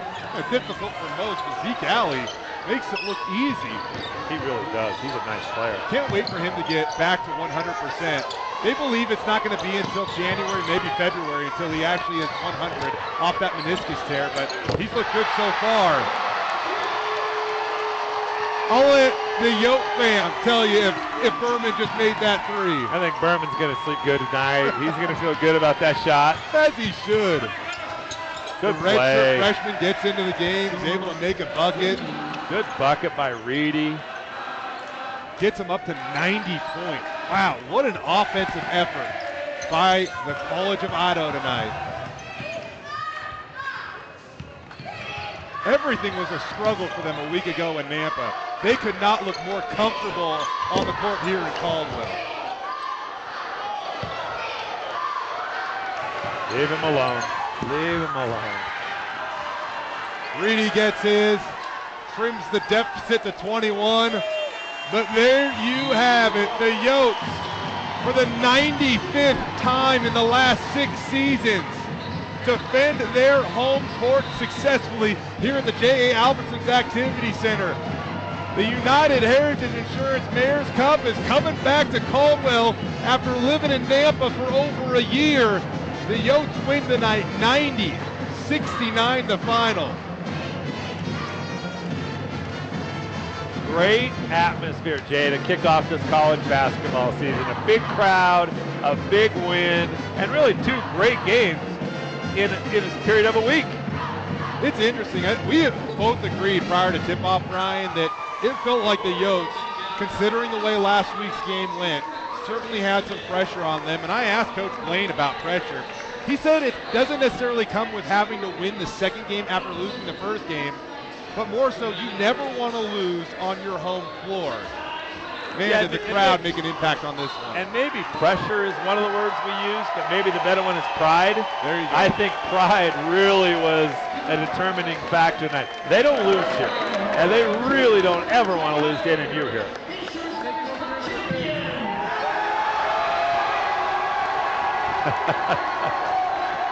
Hey, it was the reverse last week in Nampa, right? The other team had that trophy. The scene right at midcourt. Jalen Galloway from Mountain View High School lifting up the Mayor's Cup as the Yote fam runs on the floor to celebrate. We're going to hear from Coach Blaine here in just a moment as Will Hall is standing by. The 40th win already for Coach Blaine, and he's only 6 games into his second year as the head coach in Caldwell. That's just really impressive, really impressive. And with that, we're going to send it over to Will Hall, who is standing by with the man of the hour. Coach Blaine leading his team to victory. Thank you very much, JT. Colby, you told me the message for this year's team is to enjoy the process. 1 week ago, you lose to your rival. Tonight, you get a little revenge. What's the most enjoyable aspect of tonight's win? Oh, it's just seeing our guys respond. You know, adversity always reveals character. We lost last week. We just saw what this team's made of. They played with so much confidence tonight, and it was electrifying. You guys had 90 points, 4 in double figures, led by your senior leader, Nate Brunel's 23. How big of a lift did your senior give you tonight? Well, our seniors should be our best players. At the end of the day, they've been here the longest. And Nate and Talan both, and Jake Bruner as seniors, they showed up. One thing you may not have seen on TV was they were coaching the team all night long. They were elite. Nate was awesome. You guys got things started on an 11-2 run. How important was it to get off to a fast start tonight? Well, we've been questioning ourselves if we can score or not, right? So to be able to hit a couple early shots really took a lot of pressure off of us, and you could see how it just opened the floodgates for the rest of the game. You guys have now won 7 straight on your home floor in this rivalry matchup with NNU. What do you attribute that home court success to? Oh, it's the 6th man. I mean, you can feel the crowd through this through the TV here. Our crowd is the best crowd in the country. Our student section is the best in the country.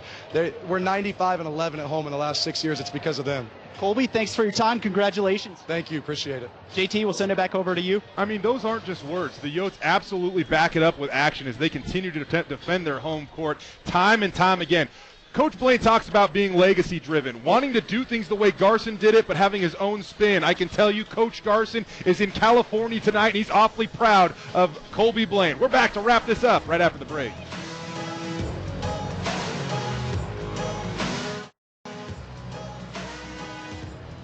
Alongside Brian King, we're wrapping up the 208th edition of the United Heritage Insurance Mayor's Cup courtside. Of course, the Yotes coming up victorious with a 90-69 victory, and what a difference a week makes for this College of Idaho men's basketball team. And the one thing that was so impressive about this one, sure, Nate Brunel had a team-high 24 points, and he was in the starting lineup, but so many people impacted this game for the Yotes, including Jalen Galloway, who had 18 points off the bench. Jalen Galloway was unbelievable. Yeah. Unstoppable. 18 points, played with confidence. I think he missed 2 shots the whole game. I mean, he played like a man tonight. The whole team played with just a swagger and some confidence. They kept it simple, as we talked about. Yeah. I'm thinking that was probably Coach Blaine's game plan. Great effort, and what a good win to kind of set them up to get in to some pretty tough basketball games coming up soon. You know what, and it is definitely taking a moment to acknowledge how good Coach Blaine is doing with this Yotes program. And it was not easy to fill the shoes that Scott Garson left behind, but he is doing it with his own voice and his own twist and this legacy-driven motto that he's really trying to preach. And I thought that, after last week's game, he was going to tell me, yeah, we practiced hard and it was super intense. And they did practice hard in the week between, but more than anything, he wanted to say that he kept it simple because he wanted his guys to play with confidence. Well, he's wise beyond his years, right? Colby's not that old. He's been coaching a year and a quarter. He's got 40 wins. He really understands this game. He's got great mentors, obviously Scott Garson being one of them. And Colby's really just taken off what Scott has started to build, that Marty Hawley started to build many years ago. Yeah. But it's going to be a lot of fun to watch this basketball team. And let's not forget Paul Rush with NNU. Exactly. They did not play very well tonight. Yep. That's not the effort they wanted. The third game in 5 days. That's going to be a very good basketball team. It's so sad for us because, well, this kind of marks the end to the journey for us, as this is the final Mayor's Cup game of the year, so we don't get to see you again until next fall, but just the beginning of the season for both of these teams that are loaded with promise. The Yotes ranked in the top 3 right now in the country. They're going to chase a national title, and NNU will look to continue to gain relevance in the GNAC. They showed up and they outperformed last year, finishing in 3rd. We'll see what happens this year. Brian, as always, it has been an absolute pleasure. Enjoy the holidays, my friend. Super fun. You as well. Yeah. All right, you can catch a repeat of tonight's United Heritage Insurance Mayor's Cup on Idaho's very own 24/7. The broadcast will replay tonight at 10:30 and tomorrow at 12 o'clock noon. The United Heritage Insurance Mayor's Cup is featured exclusively on Idaho's very own 24/7. I should mention, by the way, we got last game up on YouTube at our KTV YouTube page. Probably can check out this one there too. The Boise State Broncos are on the road again against Utah State on Saturday. Join us for the Bronco Roundup Game Day Show from Logan, Utah, prior to kickoff. The pregame show starts at 7 o'clock on Saturday on KTVB, the official station for Bronco Nation. That will do it for us. For Brian King and Will Hall, I am Jay Tuss. We send you off into the holiday season with authority. The Yotes win 90-69. The Mayor's Cup coming back to Caldwell. We'll see you next year, everybody, for another year of the United Heritage Insurance Mayor's Cup.